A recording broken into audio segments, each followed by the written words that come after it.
আপনার যে 6 মাস পরে এসে একটা খাল উদ্বোধন করতেছেন, খাল সংস্কার করতেছেন, সেই সংস্কারের জন্য আপনার একটা লাল গালিচা বিষয় হচ্ছে, তখন যদি মানে আপনার যদি নিয়ে তিস্তা চুক্তি নিয়ে যখন কথা বলতে যাবেন, তখন তো আপনাকে হেলিকপ্টার ছাড়া নড়াচড়া করতে পারবেন না। ওই সরকার আমি চাই না। আমি জনগণের সরকার চাই, যে সরকারটা জনগণের কথাবার্তা বলবে এবং এই লাল গালিচা থেকে বের হয়ে, কিংবা হচ্ছে যেই নব্য ফেসিবাদী জিনিসপত্র, সেই ফেসিবাদ থেকে বের হয়ে জনগণের সরকার জনগণের আকাঙ্ক্ষা কিছু পূরণ করবে। বিচার বহির্ভূত হত্যাকাণ্ড, আপনারা ক্রস ফায়ারের কথা শুনেছেন। আপনারা কক্সবাজারে আওয়ামী লীগেরই একজন কমিশনারকে যখন ক্রস ফায়ারে দেওয়া হয়, তার পরিবারের সদস্যদেরকে মোবাইলে রেখে ওই কমিশনারের মেয়ে বলছিল যে আব্বু তুমি কাঁদতেছো, যে এইরকম একটা টার্ম আপনারা শুনেছেন সেই অডিওটা। 5 আগস্টের পর বেশ কিছু মহবর ঘটনা ঘটছে। মহব এবং জাহেরে বিভিন্ন প্রোগ্রাম ভাঙচুর করে, মাজার ভাঙচুর করে, কিন্তু আর সরকার ইভালুয়ের কোনো দৃশ্যমান কোনো উদ্যোগ আজ পর্যন্ত নল।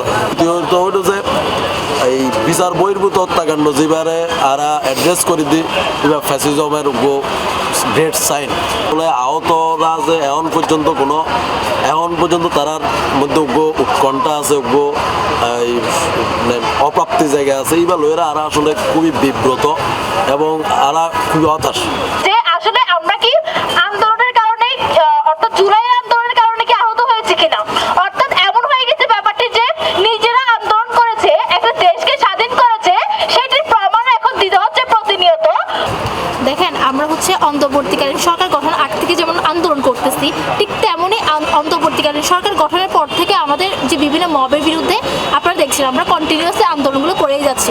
আমরা নিজেরা দেখতে পেয়েছি, আমাদের বন্ধু বান্ধব বলে, আমাদের জুনিয়রদের জন্য বলে, আমাদের ফ্রেন্ডদের জন্য বলে, সবার জন্য, যারা আহত হয়েছে তাদের জন্য আমাদের বিভিন্ন জায়গায় দৌড়াদৌড়ি করতে হচ্ছে। সেই সাথে আমরা দেখতে পাচ্ছি এখনো সরকারের পক্ষ থেকে শহীদদের জন্য আর্থিক ব্যবস্থাগুলো আসলে এখনো করা হয়নি, যেটি আসলে সবচেয়ে প্রথম দায়িত্ব ছিল অন্তর্বর্তীকালীন সরকার, যেখানে অন্তর্বর্তী সরকার আসলে আমরা ব্যর্থ হয়েছে বলে মনে করি।